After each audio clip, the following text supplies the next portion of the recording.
Go. Streaming from South Africa to the world. This is the Stonks Go Moon podcast. What just happened? We break it down so you don't have to. Welcome everyone to the Stonks Go Moon podcast. AI is now a staple in classrooms, homes and devices. Children are interacting with it before they can even spell the word algorithm. But is this technological integration enhancing their intellect or hindering it? Are we nurturing a generation that relies on autocomplete for thought? We brought him back. Dr. Akli Adjaoute joins us to delve into the unintended consequences of AI in education and whether it's training a generation to think less, not more. Doctor, welcome to the pod. Thank you so much for having me, Rocco. Thank you. So, with tools like AI being commonplace in education, what concerns you the most about the impact on our children's cognitive development? I think, what more worries me the most, because, all my life I'm an entrepreneur, but I also, as a hobby, actually, I was teaching in France and in the US.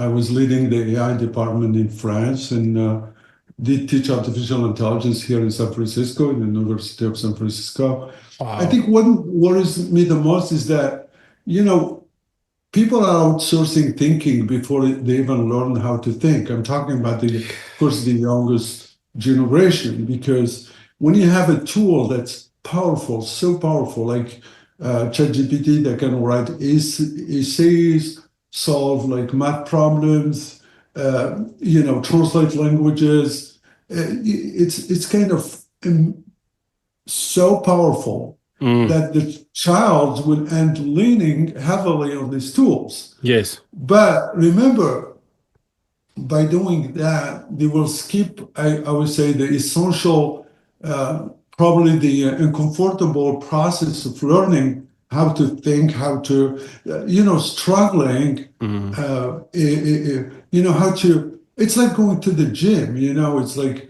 the pain will help you make muscles and become stronger. I guess the way we build intelligence, the real intelligence is like, it's not in the answer that ChatGPT will give you, but in the path toward finding the answer. And I was actually 2 days before in the farmer's market and wanted to buy, there's a nice guy with his family selling things at market and has a daughter that is in high school, and I think I bought like artichoke or something and I gave her $20 and she was using a calculator she was supposed to give me I was like, what?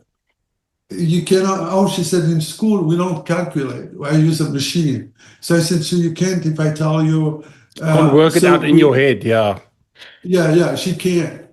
And it happens to me another time. A few months ago, last year, we were driving to get gas and the machine was broken. The guy took him forever to do something because we bought few things. So we don't want to reach a level where, people will outsource everything to a machine, and then the gymnastic of the mind, the way you learn, it can be really bad. It's just like it's really, really a big concern to someone like me. Right now, through my story, what allowed me to create things is the struggle of finding a solution. I want to share a little story there, what happened this morning. My youngest is now 4 years old. He was sitting and my wife bought this, it's sort of a piece of furniture that you have to put together. And she said to my 4-year-old and my 7-year-old, they must come and help her. So this is how it's like a big Lego, you put things together and you learn. And I could visibly see my 4-year-old going through that process of learning because he was sitting on the ground. His tongue was like this, sticking out, and I could see, and he was like, and I could see that the gears in his head go, and he was struggling and was struggling and he was struggling. And the Beautiful. moment it clicked, right, and he got it right, he jumped up, he said, yes, I got it. See, And that's that's the exactly thing that it. and that's the thing I feel that AI is going to rob children of, is that also my second point is that that curiosity to learn. Because if I can just feed something in and it spits me an answer, why do I need to be curious about things? Exactly. See the aha moment with your son say, wow, and he's smiling. I mean, curiosity always allowed us to find things that we don't understand. Exactly, that's your son was curious about. And while he was doing it, his mind, must be building all this. The gymnastic of the mind again, I would say it's like all this neuron collaborating together to find, to Firing, perceive, to yes. see why the uncertainty, this thinking creatively. It's just beautiful. I think you should continue doing that because again, I think what allowed us to every invasion, I would say anything that was created by human comes from desire to push things to it's not that simple, like for example, you have a guy that just by seeing that for example in I think it was 1794 or 96, because I wrote in my book, used that example that when I think Edward Jenner, when he saw that people that worked with the cow, even if they contracted the cowpox, they had a less severe disease versus the other people that were killing people. And guess what? He created the first vaccine. Yes. It's the if you look to the penicillin, I talked about it in my book too, about like the bacterial culture plate and this curiosity. It's just like every single thing that we created in come from what your son was doing. Like I have a problem, trying to solve it, and then sometimes intuitions, because Edward Jenner were working on it, the same thing for Fleming. So they were working on things, and through the struggle, through the curiosity, through the analogy, through the characteristic of human mind, they were able to build something. So if we move to a machine, every time we have a question, ask the Yeah. machine, are you going to invent anything? Wow. That's actually a very scary thought, and brings me to my next point, is this increasing dependence on, don't want to say just GPT, but any AI large language models. Do you think the reliance is going to alter their decision-making processes, or like weakening their intuitive problem-solving skills?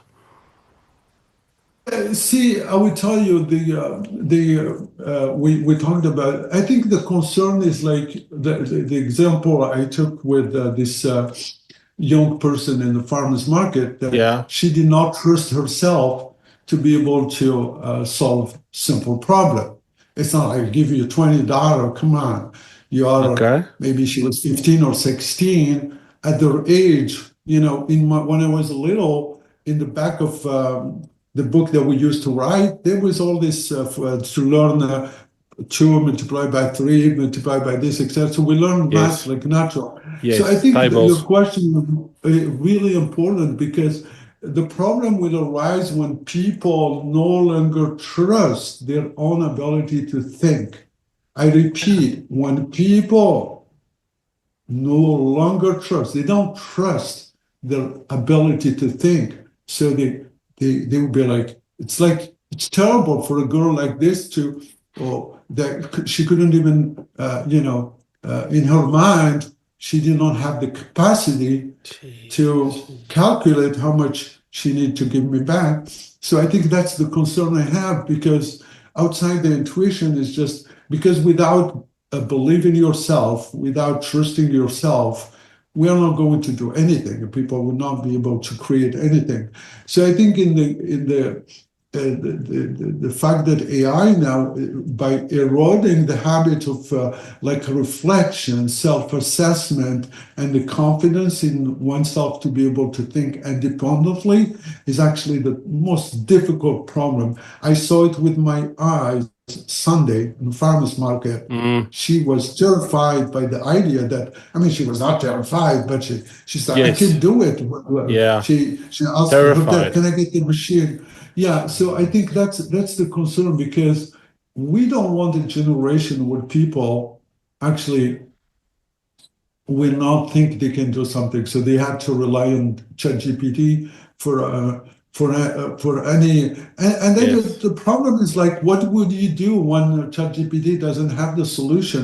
Or because ChatGPT will give you random solutions sometimes. Like, for example, suppose the first time you have oil that's on the ocean, the people Yes. that find the solution did they because their mind was so, it's like they had the gymnastic of the mind of thinking.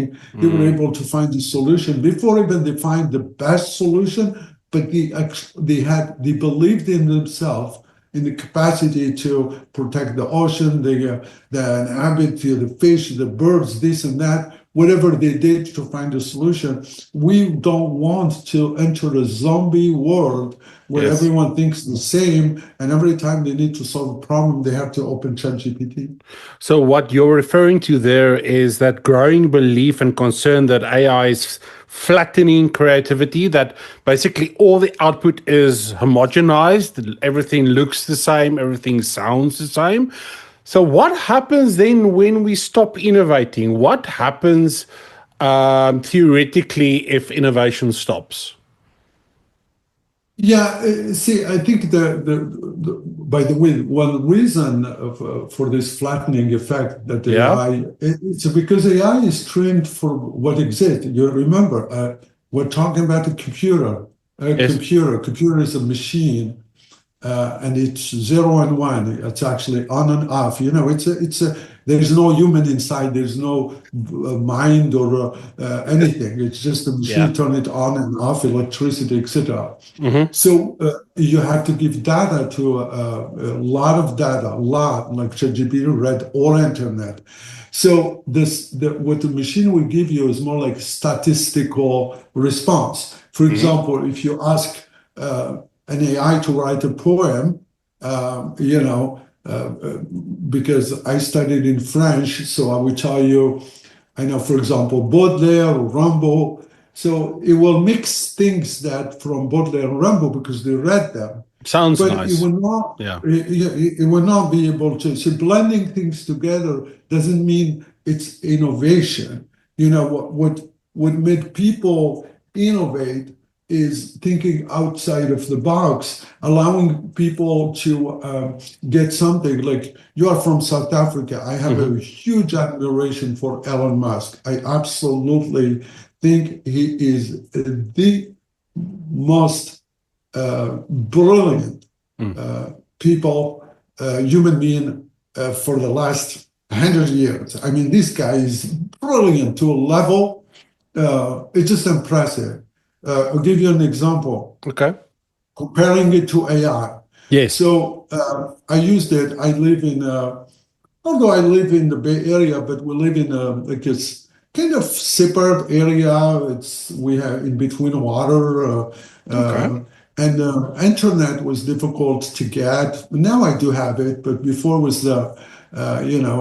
so I needed a satellite system. So I called one of the sellers. You have to before because for the technology of Musk, you had to wait because everyone wants that. So I brought this big internet system, and it was terrible, like literally terrible internet. Drops, doesn't work, this and that. And then finally, one day I get an email saying, oh, we cannot serve you the home internet, but we have something for your truck. If you want it, we can sell it to you. So when you drive, you can have internet. I'm like, I want it. I don't drive. Bring it to me. So it took me 10 minutes to install it. And I got like uh, phenomenal internet. Why? Because Elon Musk, even if there was internet, these two big companies, they never innovated in any way. Musk Yes. was able, with his brilliant mind, to create a different way of building internet by creating smaller satellite that collaborate together that allow us to have the equivalent of DSL and see what he's doing in the world. So what I want to say is like creating things, you have to think outside the box. You have to literally, if you want to invent something that does not exist, you have to think differently. And I would tell you, myself, I grew up really poor. I had Yes. nothing, nothing. I was selling bread when I was 7.5 years old with my brother. He Yes. was still alive. And I had no chance when I started my company in France because of my background, being a minority. Who the hell is this guy? Because people like me, they saw us before our parents working cleaning offices or working in as when they are building something. It's like the jobs that quote unquote are stupid for slavery. Yes. So someone like me coming and building a company in artificial intelligence, are you out of your Your mind? That mind. doesn't make any sense. So you get no help, no support, no nothing. Worse than that, you get people against you. And I had a lot of people against me. Now, how did I succeed? Because I was able to think about a product that did not exist. Exist. If what I was selling existed, no one will buy it from me. When I moved to the United States, the same thing, new country. How am I going to sell it to American people? Who the hell are you? Oh, my product is different. Is it like 10% or 20% better? No one will believe me, trust me, or listen to me or open the door for me. So Mm. my creativity, my imagination, my hard work, my thinking outside of the box allowed me to build a product that they could not say no to. Yes. So we don't want to use that because people like me that grew up poor will have no chance with ChatGPT. Zero.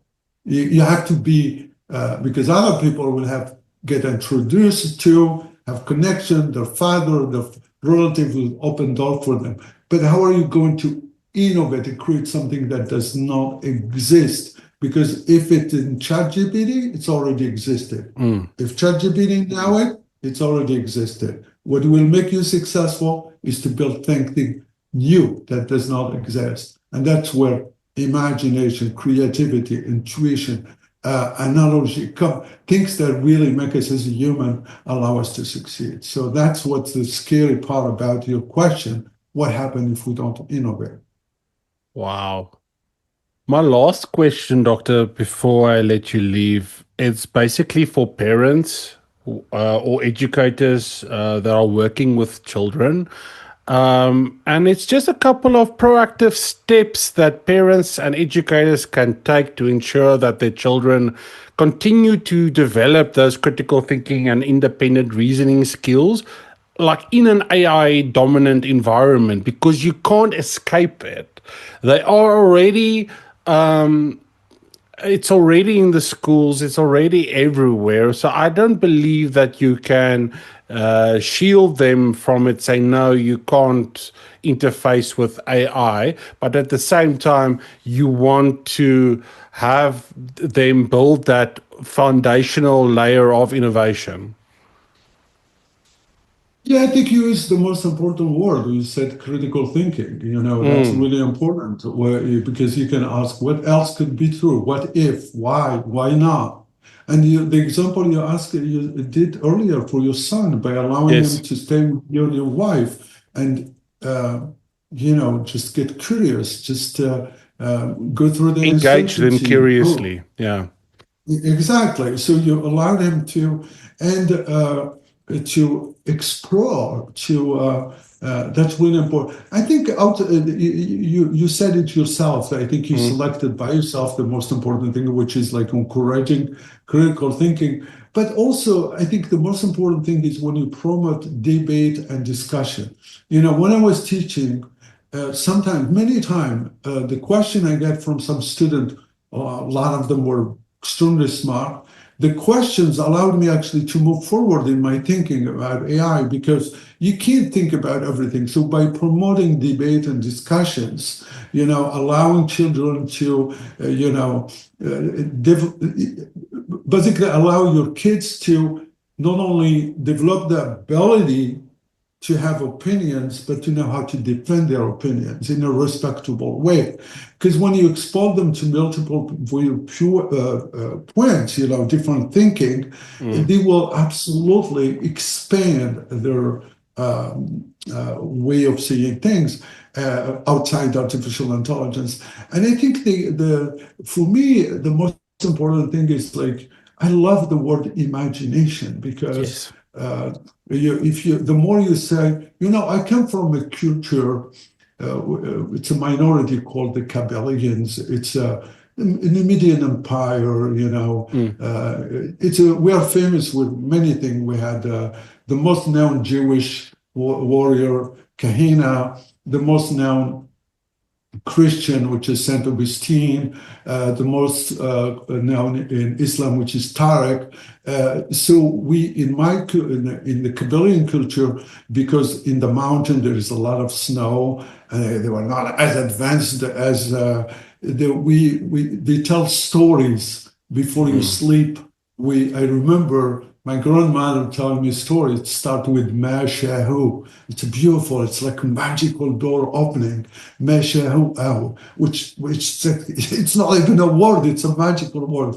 So that allows us, and they talk about people arriving with this powerful opening thing in the sky, doing this, running, flying.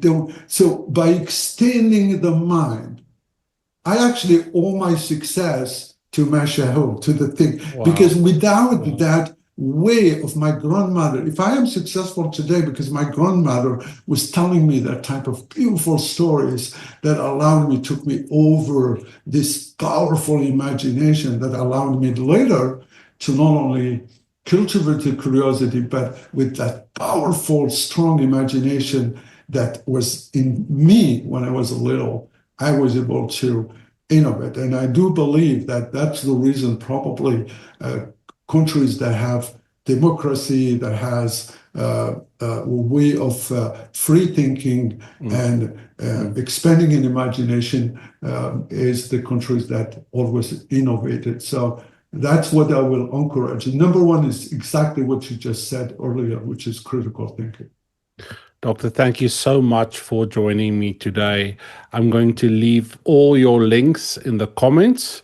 Any final closing thoughts for the listeners? Coming to South Africa. Come again? Yeah, probably. I don't know, but it's so beautiful.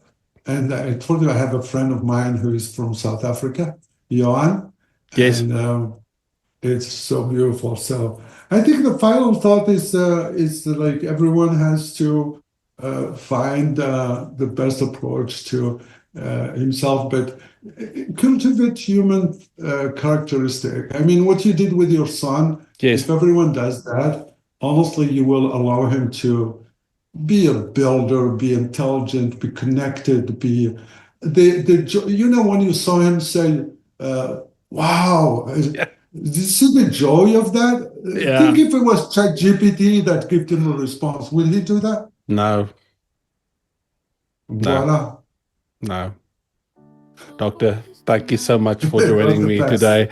And to all listeners, peace, love, and prosperity. I'll catch you in the next one. Cheers. 'Cause nobody's here, and I'm still on edge. Even when I'm by myself, I still feel tense. Does it ever get better? This shit's been going on forever, but I don't wanna medicate. When did I forget how to just be okay?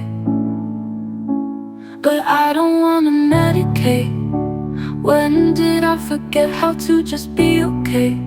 I've been feeling like my life is just a big mistake. I've been trying to change, but I don't know if it's too late. And I don't wanna medicate. When did I forget how to just be okay? I've been feeling like my life is just a big mistake. I've been trying to change, but I don't know if it's too late. Lately I've been waking up tired, like I didn't even sleep at all. I'm exhausted, but wide awake, thinking about things that probably don't matter, but think that they do. Does it ever get better? Feels like this shit's been going on forever. But I don't wanna medicate. When did I forget how to just be okay? But I don't wanna medicate. When did I forget how to just be okay? I've been feeling like my life is just a big mistake. I've been trying to change, but I don't know if it's too late. And I don't wanna medicate. When did I forget how to just be okay? But I don't wanna medicate. When did I forget how to just be okay? But I don't wanna medicate. When did I forget how to just be okay? I've been feeling like my life is just a big mistake. I've been trying to change, but I don't know if it's too late. And I don't wanna medicate. When did I forget how to just be okay? I've thought about taking something for it, but I don't wanna feel like a different person. Plus addiction runs in the family, so can I just get through this on my own? 'Cause I don't wanna medicate. When did I forget how to just be okay? I've been feeling like my life is just a big mistake. I've been trying to change, but I don't know if it's too late. And I don't wanna medicate. When did I forget how to just be okay? But I don't wanna medicate. When did I forget how to just be okay? I've been feeling like my life is just a big mistake. I've been trying to change, but I don't know if it's too late. And I don't wanna medicate. When did I forget how to just